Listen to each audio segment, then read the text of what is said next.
My life never. Hello, and welcome to the Alex Point Director's Commentary. Like any good American. Anyways, right off the bat, all this stuff right here, with the pictures on the wall, this was filmed over a month after primary filming actually finished. This was filmed in mid-September. This was always supposed to be in the film. This set of frames. Obviously, the Brandon Man picture actually comes from a blooper. Parents were dead. But this shot right there, that's the only one that's actually filmed with the rest of the movie. And not only that, this scene for this shot and the next couple were not planned to be filmed at all. But as I was editing in the first thing with the panorama type thing, I was like, I need more B-roll footage. I need more footage because instead of that, it was this. Not even that shot, but this. But for like a minute, and it wasn't good. So I add all that, and the reason why I don't show my face there is because I got a haircut, so I couldn't. And also, all this title card stuff, I didn't fully know how I wanted to do it originally. I knew obviously it was gonna be here, but I didn't know how long it was gonna be or any of that. So like I didn't know how like want footage in the background and all that above it or not. Anyways, our first doppelganger scene. In theory, these are easy to film because in theory, all you need for the doppelganger wide shots, which is what that is the camera in one place and then two takes. One with the actor in one role, then one with the actor in the other role. In theory, it's easy. But there's a lot that can, and with my equipment, will go wrong. I have two different tripods. One that's a really beefy tripod that's hard to move once it's set, and then the one that I use for my YouTube videos that is the complete opposite and is extremely easy to bump and move. This first day of shooting, which is what this and then the Flambino scene were shot on, they use the weak tripod that bumps easily. Thankfully it didn't hurt with this scene much, but there's definitely stuff I'll talk about with that scene later. And I was like, okay, this wouldn't have happened with another tripod. Other things that can go wrong are lighting changes. Thankfully, when you're indoors, that's less of a worry. The tempo of the lines being delivered being completely different on both sides. That's a decently easy fix as long as you have coverage, which is just other shots like close-ups, medium close-ups, or just any other camera angle. He said that Jimbo's been amassing his army at the border. And those are the big issues. This scene here, this is one that originally, when I filmed it had a yellow tint because a lot of the rooms in my house have that. There's a later scene that also had a yellow tint. It was a very last-minute change to color grade this scene. Now, it makes me feel insecure. You can tell it's last minute because some of the transitions with this scene are off.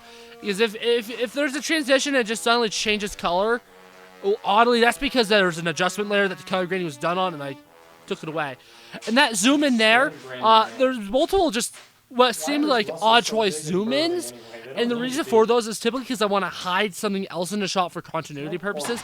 Now here it didn't matter because there was a continuity error with how far turned around he was anyways, so it didn't really matter, but that's typically why I do that. There's also just some shots that are out of focus anyways, and that's inexperience behind the camera, essentially.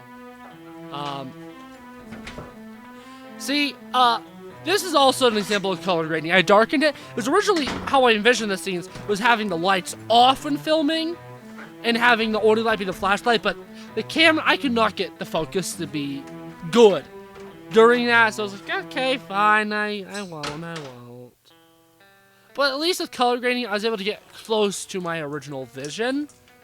So that was really cool once I realized that in color grading. I was like, oh, epic. Also, you may notice the gun tip's orange. I spent about 6 hours right before my deadline trying to fix that. 6 hours of work and I wasn't even done with this scene yet. The first couple of shots actually didn't look too bad, but the final shot looked so bad, I was like, you know what? Guns are orange tipped in this universe. The main thing that made it look bad is motion blur. The motion blur of the orange tip made it very hard to keyframe well to where it looked good. So, and especially with like the gun that Zach uses at the end of the scene, it just was like, okay. I finished one gun in this shot. There's still a whole other gun, but it doesn't look good. Why bother? I was up at 3 a.m. This is on Christmas morning, essentially. Ethan said Merry Christmas in the Discord. I was like, Merry Christmas. Ethan was like, why the hell are you up, Alex? I said, Alex was like, okay. And then I just talked to him like, this is what I've been working on. It's taking so long. It doesn't look good. I don't know if I should do it. And Ethan's like, yeah, Ethan? you shouldn't. I thought you died in the first war. I took that and it was like, okay, yeah. This is another shot, like, I was looking at my actors, not the camera viewfinder, so I didn't know James was out of frame. Obviously, on the bright side, Ethan is still center frame, but had I noticed, I definitely would have been like, okay, cut, we need to do this again. But, you know, this is one of those many things with this film that it is what it is. My budget was pretty much non-existent. Between all my props, buying a poster, paying my actors, $700 is about all I had to spend. So honestly, that's a nothingness budget. That budget's nothing. I didn't have I didn't have professional sets. Thankfully, Riley's family, the Gumos family, was very generous and let me film a lot of the scenes at their house, which is like this scene. And I'm very, very much grateful of that. And I mean, obviously, non-professional actors. I'm like, cast, the only people that actually want to become actors professionally are Seth and Brandon. Everyone else, myself included, have no plans on making acting long term. That's the gun that looked bad, by the way. And all that. So, like, obviously, like, knowing all this information, this is not... Oh, yeah, and the fact that I'd only taken one cinema production class before this. There are definitely going to be things that could have been done better. There's definitely things that I've learned a lot from making this. This right here, this is the second scene that was color graded. And this is kind of the scene I use as an example of, you can kind of tell the scenes that were shot later. Because the last scene and this scene, I think are actually, for the most part, sorry it took me so long. much better, much more interesting frames, much better camera positioning. And this scene in particular follows the 180-degree rule. So essentially the 180-degree rule is you have an establishing plane. And that plane becomes a 180-degree line. So like in this scene example, the 180-degree plane is with that established shot of me at the desk on the left side, where you can draw a straight line in front of me to where Zach would sit. Now, it's a 180-degree rule. You essentially stay on one side of that, either parallel or on one side. So like right here, we're exactly on the other end of the line. Because my head is the 180-degree line, Zach can slide to the right of it. So doing slide to the right over the shoulder on Zach, that is 180-degree. And essentially you want to always stay on one side of the 180-degree line. So if that 180-degree line's on my face, we always want to be towards the right side of my face. And with the exception of this, because this is where the line, because the line goes right in front there. Everything in the scene is on the 180-degree line, which is how you're technically supposed to film scenes like this. Dialogue scenes are supposed to be shot with a 180-degree rule. And you can tell this was shot later because I actually follow the 180-degree rule. It is also time for us to move. And honestly, I know that probably sounds like a lot of rambling, because it kind of is, because the 180-degree rule is... I've known of it for a long time, but I didn't understand it until halfway through shoot. So, 180-degree rule. What? Who needs the 180-degree rule? It's for nerds. As I'm quoted saying during the filming of this scene. But, I obviously Cole, this is one of the scenes that Cole worked with. And, yeah, we get the 180-degree rule. And this is also like one of the only scenes that has a proper transition. And another quirky thing about the scene is, there was another joke of like, every take I was trying to make sure that the cards were in the right place. So there were jokes of, oh, you have continuity with cards and not anything else. And the main other thing that doesn't have continuity, well, is my watch. Keep a look at it, you may notice my watch in weird places. and hair. Gold. But like non-professional actors, I'm not gonna have my actors like maintain the exact same hair for 4 months. So the time is now. That's not something I'm into doing for this. Honestly, that transition, I thought of it since essentially day one. I wish I was able to do the Brandon Man more like an actual like bat signal type thing, but that's out of my skill level. I'm not so But like sure, Brandon on the swing being like Brandon ring, ring, ring. That was improv.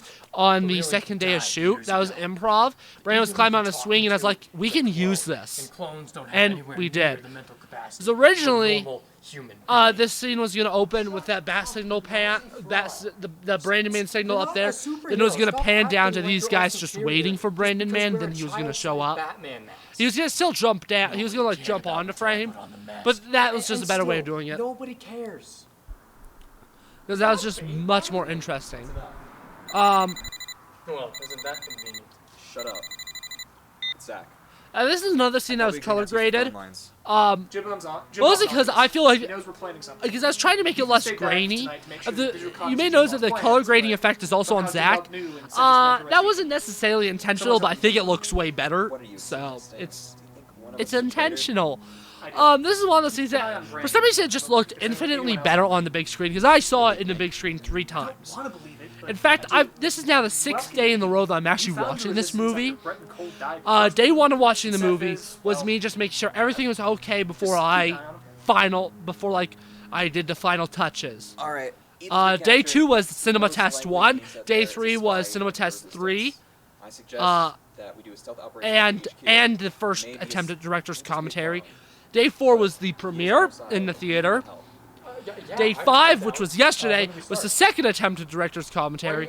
And now we have day 6, the third attempt. Yes, this has taken 3 attempts. And Of when we're doing this, Um, so that I know when. I'll talk about that later. But the reason why Brandon has a flip phone is literally just so that Brandon Man can snap it in half. If you really listen, you can hear the phone land twice there, but I find it funny. Obviously, that had to be a one and done take. And if you see, there's actually 2 Brandon rings, and Brandon moves his foot. Now Jim Bob will be able to reach him. Well, essentially, my first attempt of the attempted director's commentary, I didn't hit the record button. The second attempt, I messed up the audio track recording, and the movie was recording on every audio track, which means my director's commentary was not audible because I wasn't able to turn down the movie's volume. Really And good. this is my favorite joke in the whole movie. The really good, then the music fades out, and you're just looking at him. He looks around. It gets me every time. Plan. It's a joke that gets me every time. I love it. Only get one It's shot. so simple and So that stupid. the enemy expects something, but not a broad And daylight. what we're about to see is So we might have another the upper in a series of dialogue that we came up with on day of set. I'll take Vanguard and knock as many of them out. That line existed, but then So we'll kill less. you're like, You should take the rear. why don't we add something else of Seth being like, you Not killed with a Brandon gun. Man, and obviously we did that. And there's a couple other really big examples. Pretty much all of them were with Brandon Man, which makes sense. Brandon's been on set, he's acted before. And obviously, as a director, I'm really, all these little minor character things that don't like change the story, of course I'm gonna say yes to them if they're feasible, because all they do is make the characters stronger. This was also filmed on the second day of shooting, and I think this is the #1 scene that would benefit from being filmed later. Because 180 degree scene, so what's the 180 degree line? Is it this shot right here? Is this the establishing 180 degree line? Is this the line that we're always gonna stay on? I mean, technically, yes, because the camera is always in front of Zach's, always in front of that. But at the same time, that's not a very good 180 degree line. Because you'd think that the 180 degree line would be at either my or Zach's face, but we go on both sides of me and Zach's face every other shot. So really the only good 180 degree line is behind Zach's back, which is not a good 180 degree line. So, like, obviously this scene is still followable, but not. It could have been better, and obviously that Zach extreme close-up was because of I changed positions completely. And something that I didn't notice until the premiere is on some of these shots, take a look at Zach's hair. It's sticking up. It's sticking up. I didn't notice that until the premiere, and then people were just laughing, and I was like, wait, oh my goodness. It's really funny. At least I assume. Also, I could have done color grading. Not every shot needed it, but there is lighting inconsistency in that scene. Like, this is a lot less, But without him, tinted than the shot that we previously had. And I imagine the next shot is also going to be quite a bit tinted. Last night, Actually, not terribly. Oh, you can see the slate in this shot. I did not even notice that until literally this watch through. I'll say this. Watching this film 6 days in a row, you notice so many things.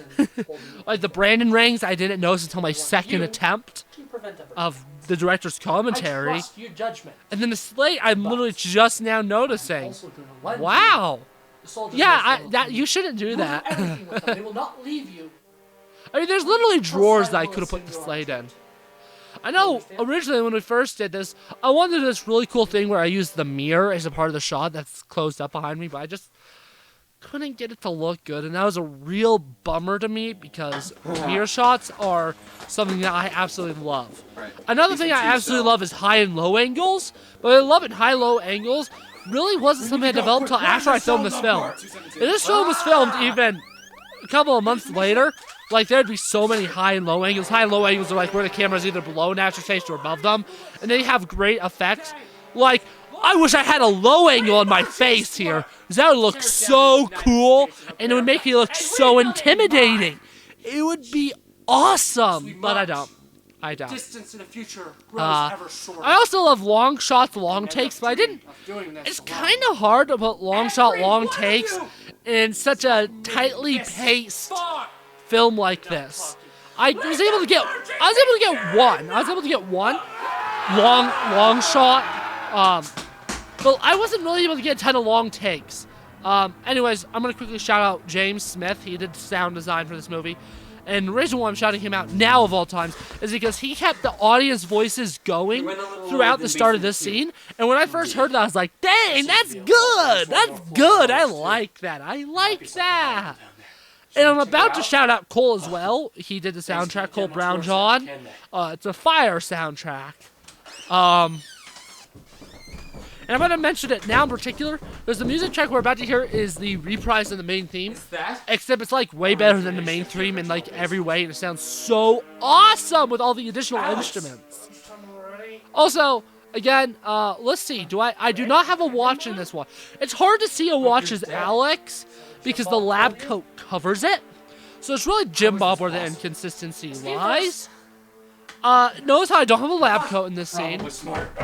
The lab coat is on the table, and now I have a lab coat. Continuity error. The previous scene was shot on the first day, so I guess I probably intended me not to have a lab coat for any of these, but at the same time, it wouldn't work because that generic person, obviously that was me, I would have looked too much like them. Originally, I was going to have a joke line addressing the orange tips on the guns. I filmed Chris this morning. Audio is just like, is this a real gun that has an orange tip? And maybe like, oh, but it just didn't. It didn't fit in. Wait, Alex, you're alive? And yeah, where's Josh? So obviously, Shut up! That's a real yell that really hurt my ears. Seth's there. Originally, I envisioned the Brandon Zach wide shot is being directly straight on, but Brandon's too far out in the frame and he's too angled to leave you like, where's Seth? If he wasn't angled, you could like reasonably say, okay, Seth's right off frame, but since he's angled, Seth should be there. So, you know, just one of those things. And I'm also gonna say this now. Let's just go James. I have no idea how much I should be talking in director's commentary. If it feels like I'm rambling to you, it's because it feels like it's rambling to me. I have no idea how much is too much rambling and talking, but I hope I have some insightful things I'm saying. Anyways, this is like some of the last sequences of stuff we filmed. The last day of shoot was all green screen, which is a real big bummer. We had 2 days of shoot that were all green screen. And you know, green screen work sucks. Like, this is so zoomed in because I had to, because any other zoom, this green screen looked unsalvageable for some reason, just that one shot. That is something that James made a comment about. Never accuse me of anything like that. Something like, I think it was originally like pigs fly or something. He made a comment, and then me and Mary were like, wait, what if we do this? And it's one of my favorite jokes. Sorry. How much? But green screens are horrible. Obviously, some of them look better than others. Green screens are an absolute pain in the buttocks to film, though. Obviously, I imagine at the premiere, I imagine most people's first watch, they don't notice how not good the green screens actually are, because some of these green screens are really, really bad. And that's my skill level. And obviously that past line about Zach not knowing who Riley is, their family had no idea that line existed. For the most part. So it definitely got a reaction out of them, and I was told it after the film, and I was like, oh my goodness. Yeah! Because it is supposed to be the main indicator to Alex of, okay, we can't just defeat Jim Bob. We need to reset the universe. A way to travel in the past. It's funny. Alex really doesn't do much in this film as a character. He creates this dystopian universe, but that's all the setup for the story, because the main story is the brothers working together to defeat Jim Bob.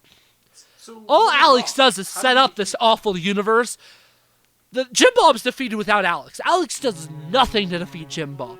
After Jim Bob's defeated, he comes in like, hey guys, you want me to reset everything? And they're like, sure. But that's all he does. The only way it could have actually made Alex do something that mattered to the plot is by having Jim Bob win, but at the same time, this is a cheesy camp first film. This is supposed to be cheesy, funny, stupid. It wouldn't be cheesy, funny, stupid if Jim Bob killed everyone except for Alex. So that ending, obviously Alex does something in that ending, but we wouldn't ever want that ending. Also, I did not get under that table in that take. This is probably my favorite scene in the movie, as it got put on film. It's not my favorite scene in the script, but it's definitely my favorite scene. But there's definitely some issues. Like, you can see the slate in that shot. You never hear the chair land, and you never see it probably. There's not a good transition between those two shots. James has a different watch on his arm. Slate is visible at the bottom right. And then, of course, you also got, the Chick-fil-A bag, which I guess kind of can fit in the universe. But it wasn't supposed to be there. Time travel meant that even once I merged bodies with past me, I can't believe I didn't notice that the slate was in shot. Because I also heavily zoomed in this shot, which is why my head cropped out of frame. I can deal with his body after merging selves. Erasing all of the Alex and knowledge of the I just find it really funny. But I made a mistake, meaning that my memories of the old again, this is shot a completely different day. Didn't come back till the original date I came from. And I like how you just see that weird car light drive by. Obviously, in that scene, that's no longer me sleeping there. Yep, and that weird transition thing, that was the adjustment layer from the previous one, because I added some adjustment layer to make it look more flashbacky. Again, done last minute. If I was not such a dingus, I would have added a proper transition. I would have nested all the sequences so that the dissolve got everything. I might be able but I didn't. Pull off another Alex play in a worst case scenario. And something I didn't mention the previous time we got a scene like this, I purposely did a Ethan and Seth shot with Zach on it, so that you had more of an idea of the spatial continuity. Because the biggest issue with my green screen scenes is you don't really have an idea of the spatial continuity. Where is James in relation to the others? You kind of know, because when Brandon Man goes to attack him, he walks towards the camera, and then once he gets to this shot, he works towards James, which hints that James is directly in front of this shot, but we don't have a direct wide shot that shows that. We also could assume, because I and Zach changed positions for some reason, that Ethan and Seth are directly to my left. But again, no direct spatial continuity. This is also the part of the film where there really should have been an additional Jim Bob scene. There's never a scene of Jim Bob finding out that Alex broke out, or that Zach is for sure a traitor. I mean, obviously Jim Bob knew, but you don't actually get a direct reaction shot of, gosh dang it, he betrayed me already. You don't get that scene. And whether you had that scene before this scene, or a scene like that with where he finds out Alex escaped, where he's throwing Jim Bob maybe in the same prison. It's like, oh, I'll throw you to the same prison with Alex. And he's like, wait, where's Alex? And Brandon's like, ha ha ha. None of that's there. This scene as a whole had to be massively color graded. This scene was brightened because 90% of the shots here were horribly overexposed. Now, I was able to salvage them, honestly. Like, do they look perfect? No. They definitely look a little different to some of the other scenes, but they don't look awful despite how horribly overexposed they were. But that opening scene, obviously, I made it brighter just so, again, consistency reason. Because I couldn't make the other stuff look more like that because they were that overexposed. And this is kind of the start of, like, you can kind of see a little bit of, like, the reflections on the arms. Like, it was overexposed. And, again, it's just one of those things where you live and learn, It is what it is. Again, one production class, I think, for one production class, I did a good job. Good. Consent matters.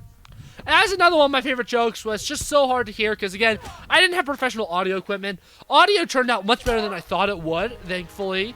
While editing, I was really worried. And thankfully, a mix of James touching things up in post and it just not being as bad as I thought made it much better. Although you'll notice there's definitely an inconsistency in dialogue volume, but that's something that I really can't control because you don't want to really bring up audio because you can have bad effects.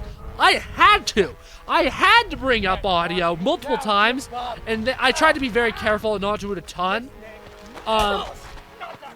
But of course, it's just one of those things that I really couldn't avoid.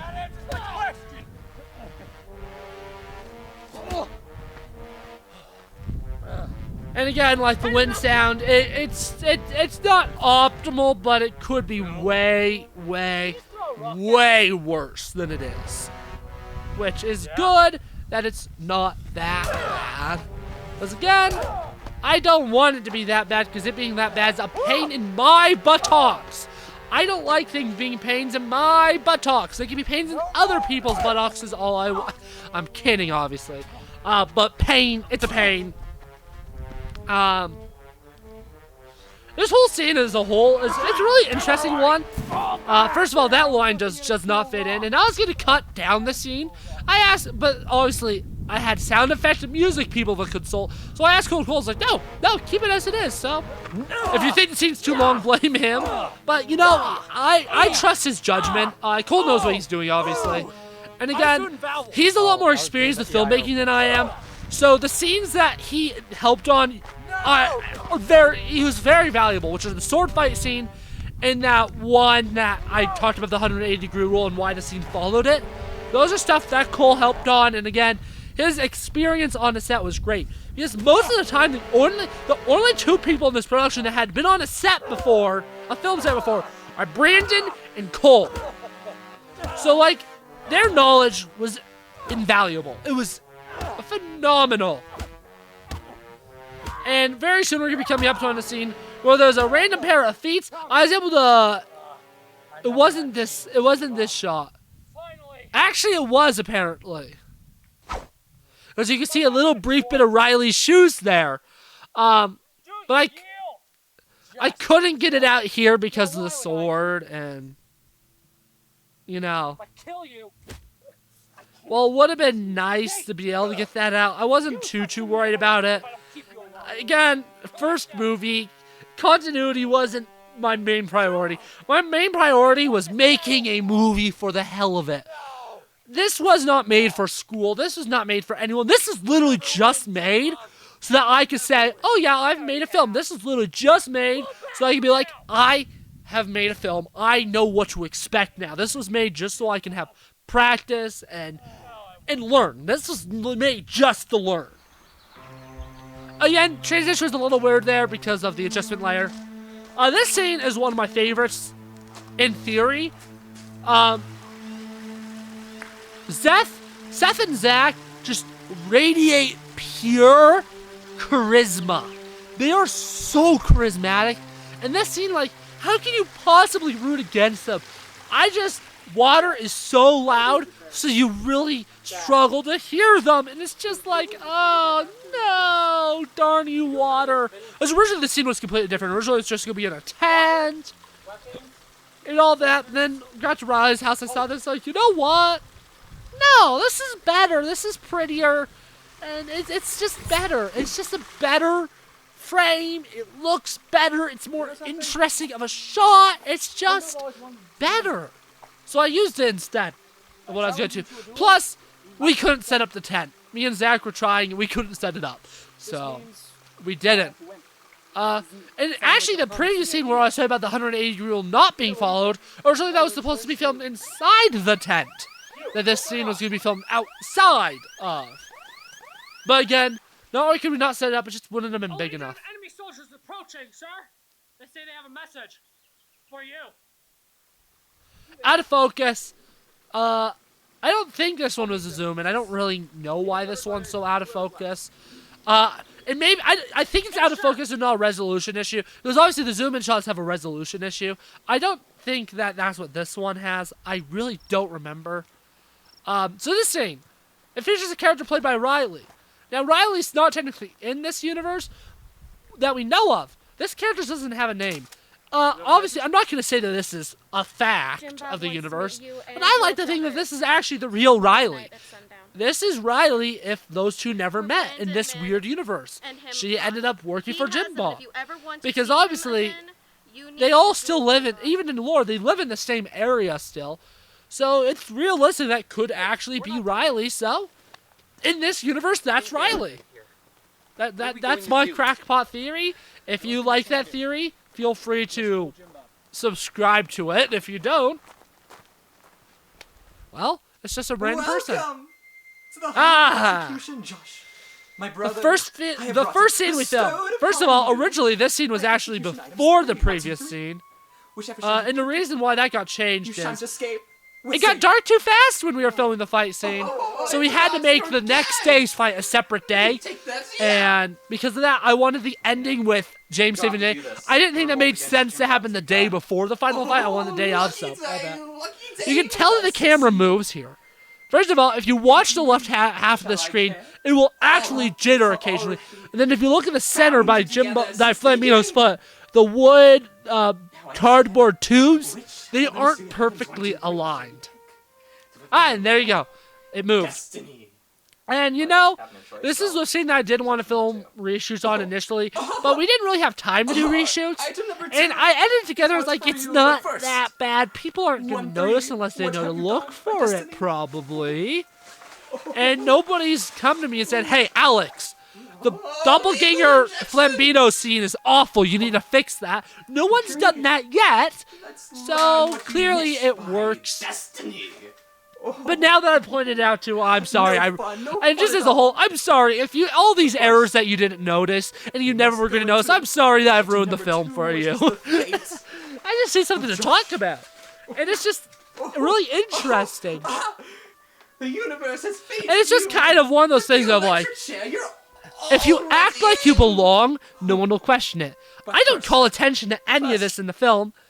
So most people wouldn't notice it. Like on the day of the premiere, we filmed this in my place of work, but I wasn't wearing any work keys. But I was going into all these employee-only rooms, and not a single person batted an eye. And it's just like, if you act like you belong, people are gonna say you belong. Obviously, I had frames over. I had scenes. I had takes overlapped. So I had another scene below that. So when I had the fade out originally there, you could actually had a Brandon Man jump scare. Obviously, I fixed that. But that's just a fun little quirky thing that used to exist. It's supposed to be rational, you know, impulsive, because quirky things exist. Intelligence and critical thinking, but you don't really have any of those issues. Quirky things exist, YouTube, and people that are watching this off of YouTube as well. Actually, what do you have to gain from keeping it a secret? This is the last full scene we shot. We were kind of rushed for time because Ethan had work, so all we filmed was one wide shot. And when editing, I was like, "Oh my goodness!" So a lot of them are zooms in. All the varieties are zoomed in, and at least it follows the 180-degree rule. This is one of two scenes that got pretty much completely rewritten. Even still, large part of me died on the script, most of these minor improvisations I didn't add to it. There are some exceptions. Like, originally, the final scene was originally 2 different scenes. Because the original drafted script had 27 scenes. Because the scene where Jim Bob and Alex talk in the end, that was its own scene originally. This scene got Let's, change the completely topic now to something less deep. didn't get rewritten. Fine by me. All the electronic components. have been Every calibrated. single All thing we need to before do all now the electronic is a components have been power calibrated source. was added later. a It power was source added later in some way because I wanted to triggered add more some depth code and to character make to sure Ethan. That not only the device And I where my wanted to body- add or more the to the attached my clone body, storyline and. you know, travels in time. As far as But clone my whole storyline body goes, and my clothes, too, not there's something you may keyboard. notice that there's a Then couple we of just need lines to that are get kind the of body weird merged. throughout Finish this as well. movie, and So 99% of them actually are work due to through memorization Maybe issues, basic time travel. leading to delivery issues. Honestly, that's not Selling just time travel Ethan's isn't a fault. good idea. That's, I've already Ethan's not messed the up only this one that's done universe that. once I did because that. of it, Zach and did that. Pretty much I prefer everybody not did to happen that again, at to be least honest. once. Really? The reason I'm mentioning it now, Where's though, the is perfect because of it. world? So what the clone lore is world is kind there. of Now, this hellhole of the universe. made more obviously- confusing than it was in the script. I'm not going to elaborate I on it imagine you because were what's in the correcting movie this to begin is with, what's then? in the movie. No The doubt script about that. isn't canon. The movie is canon. The movie is the events that are shown and how they go, Well, which means John? my intended Anything else besides a clone power source? lore Nope. the device doesn't is ready. matter because All we what's need in the film is in the is, film. A power source for the actual. So the final remote scene got itself, rewritten and because this originally it ended with a weird group photo of everyone lined thing. up, but the combination of Ethan not being able to be there and the fact that that scene was just so absurdly stupid. It was stupid. It was fray. bad. And remember, this is a cheesy, campy, stupid film. I know that, but the fact that I'm calling this too stupid to be in the movie shows you how bad I thought it was. So they just completely rewrote the ending. We'll get to it there. I like it. Once I rewrote it, I merged two scenes. But there were still 27 scenes. The mid-credit scene was originally going to set up a sequel. I'll give more on that soon. I had Cole and Brett. When that scene didn't show, Brett after he jokingly said, "You cut my scene." Obviously, he was joking. He wasn't actually upset. But yeah, I cut a scene. Same with Cole. I cut their scene.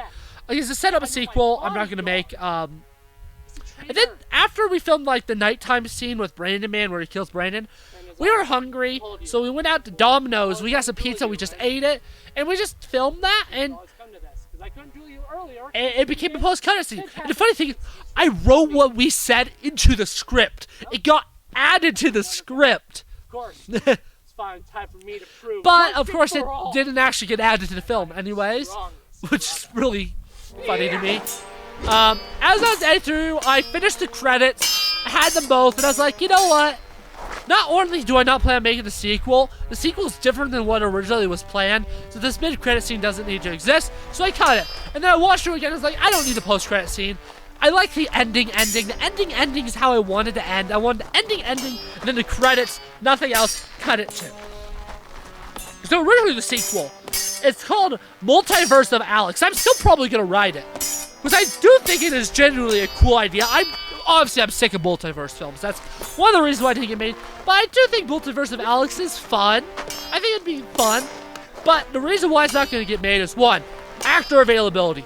2, my availability. 3, the fact that locations are going to be really hard to make for that film, and the fact that most of them would have to be shot on a green screen, and I don't want to shoot on a green screen. 4, I don't like acting. So that's the main reason. Kind of the original sequel that was kind of being set up is that it's kind of a canon event that Jim Bob always becomes evil. But that wasn't actually where Multiverse of Alex was going to go. Because there are 3 universes. Alex is the destroyer of worlds, technically. Cole and Casey made the joke after the premiere that I destroyed multiple universes. No, I actually only destroyed 1 universe. This is the only one I destroyed. Because there are 3 universes. There's a universe that existed on my YouTube videos that led to where all the lore got created over years of just gaming Let's Plays.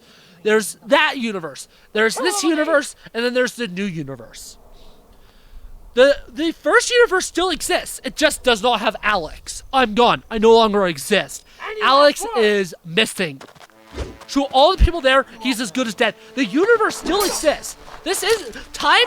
The time isn't linear in this universe. It's not said. This is something that would be said in the sequel, but it's not linear. When I go back to the past, I don't rewrite this future. When I go back to the past, every decision you make splits a separate multiverse.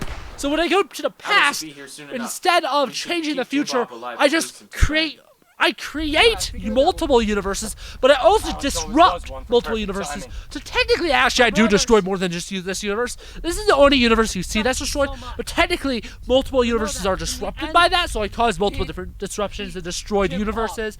My core universe, while it's not destroyed, it's messed up because I'm no longer there. Surrender. And by taking my consciousness and putting it into another universe, I technically mess up that universe as well. So that kind of gets the time travel police pissed off at me. Well, not time travel, the multiverse police. And then there's Jim Bob from the core universe. He travels to try and find me, and he embarks on a quest to kill every Alex in every universe. Interrupting that, honestly, that line there sounded off because it was recorded later, because the original one was, you couldn't hear it at all. Listen here, buddy. Brandon girl does not like what you do. So yeah, there's that. But like, Jim Bob was on a quest to essentially kill all Alexes, and he would actually go to this the ending universe here, and try to convince that Jim Bob to try to kill me. And here's where I get into something that I love that I do in this film. I say that I'm gonna go back to the past and fix the universe, but I never say what I change. How do I get the third universe? What do I do in the past to make that universe exist? What do I do? I don't answer it, and I'm so glad I don't answer it, because I think it's more powerful not answering it. Also, I love this shot here. It's a very unique framing. It was 100% intentional. Cole saw it because he was there, and that she was like, Alex, Ethan's really not visible. And I was like, yeah, I want his mouth and the gun, with a couple of people in the background, and this is my long shot. This is the closest thing I get to a long shot. So there's all that. Also, there's a mosquito that keeps landing on me. It's really funny. Everyone is laughing during my big speech because there's a mosquito. And even I start laughing. It's like, oh my goodness, there's a mosquito. But I guess I'll say it here. To create the new universe, I only traveled to the past. He traveled in the past, and he just talked to Jim Bob. He just directly talked to Jim Bob. I was like, hey, I know what you want to do. You don't need to do it. It destroys everything. It leads to everything you love, everything I love dying. And that would essentially been expanded upon in the sequel. It essentially leads to Alex having to fight off the multiversal police that tried to arrest him, and Jim Bob from the OG universe. A bunch of things happen. He'll actually end up going to the OG universe, and he recruits Brandon from the OG universe, and those two essentially kind of buddy cop the multiverse. They go through a bunch of different worlds, and it'll eventually be revealed that the head of the multiversal police is actually Zach from the future of this universe. And you know, there's a bunch of stuff, and it ends with this like also ambiguous ending of there, because it'll also open like with this is fairy tale of somewhere in the world, the universe, there's just a room with a button, and if you press the button, whatever you want to happen, what you wish for essentially happens. So essentially, Alex throughout the movie will talk about like, I wish I could just reset everything, get a complete fresh start. And then the movie just ends with him pressing the button. What? Never know what happens. Yeah. Dad? I don't know. Yes. Now get up, you couch dweller. It's definitely when I'll definitely make sure it has some of that Alex little charm and camp and stupidity, obviously. Dad? Now, why would any this of them is be obviously dead? this scene. Honestly, this is I have like no the idea second how scene many we of shot, them and you can they tell the have. framing is so know bad something. and boring and bad, and this is actually my least favorite scene in the movie. I know someone Also, already you can see joined one of my my umbrella lights in the top right corner. It's all coming back to me now. Pardon? Do I have a watch on? I do have the watch on. The real question is, do I have it here? Nope, no watch on either of them. No watch on either of them. Yeah, but this is originally its own scene. As you can see, a lot of our Most of the dialogue here stayed the same on this part, but not all of it. I actually think I have the original version of this scene still, because I never updated my script. Because originally all it would have been is a wide shot in a hallway, and that's so boring. One of the reasons though this got added is because Ethan couldn't show up, and those 2 seconds there literally took over 2 hours. That's the key frame that did stay in the movie, unlike the gun tips. wasn't that long And ago. wow, Cole has a We're line. outside. And later you'll see like a little inconsistency where Riley magically appears there. Also, this shot was not intended to be in the movie. That was director Alex telling people what to do. But I needed a transition from where he was there into him being there. So I needed a part of the film. Stupid mask. It's almost as stupid as you. And again, this scene is my favorite part about adding this rewritten ending is we get this. Day. Because originally most people really didn't get talked because the original ending was so much shorter and so much more At least nothing. I'm smart for a part of the day. Also, the reason why it goes close-ups to each of the reactions is because I accidentally ended the camera too early on Brandon's side. Shut up, Because Brandon. there was actually another line from Brandon. But you don't. Oh, it was But great. Brandon never says really that. You never swell. see Brandon actually say it because I everything was ended it swell too early. Everything was swell. Thanks, Lambino. Also, Thanks, Lambino. Thanks, Lambino. I made it Boy. the entirety of filming without any improvisational cuss words, and then Brandon says "bitch boy" and I don't catch it on set. So it's the one single swear in the whole film. And of course the handshakes and the thanks Lambino 2.0, all that was improv. And this is the final shot of the film. Originally I cut back to Cole, Zach, and Riley just to show, hey, Riley exists, but it just didn't fit in. Also, this scene would be so much better if I didn't look disgusted. Why do I look disgusted? But I do overall really like this ending.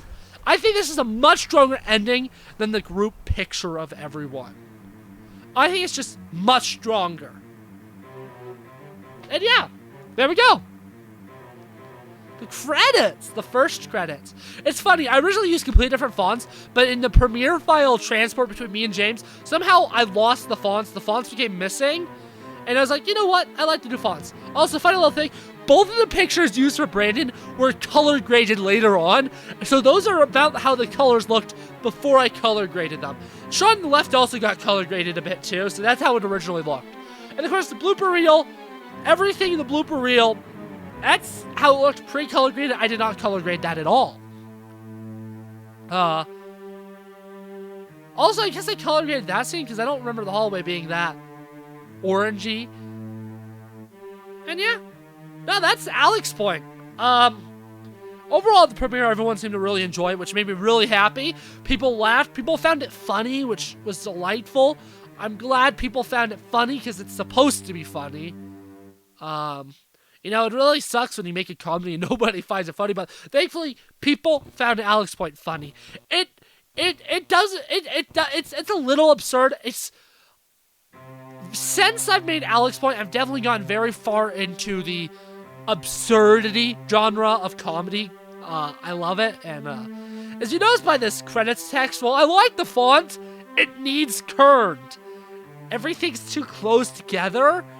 But also, it's an absolute pain because of how I made the credit text to, like, go back and do that. And again, shouting out Cole and James. They did wonderful, wonderful jobs. Alex Point would be half of what it is without them. They made Alex Point as good as it could be. Without them, Alex Point was so much not as good. My first time being able to skim through scenes with the music, I was like, oh my goodness, this is so good. And once I had the music and the sound effects combined, I was like, oh my goodness. Yeah. And the reason why Riley got a featuring as well is mostly because Riley doesn't have any lines. The only line she has is technically as a enemy extra, so I didn't really have a character to credit her as. Also, scene 26, that is the mid-credit scene. I gave it to Seth. I let him keep the credit even though the scene got cut. And yeah, again, that's an important credit. Super important, and yeah, that was Alex Point. I hope you enjoyed the movie. I hope you enjoyed the director's commentary. I hope there was some insightful stuff that you liked being able to hear. And thank all of you for being on this journey with me. Anyways, that's all I have to say. We're done here.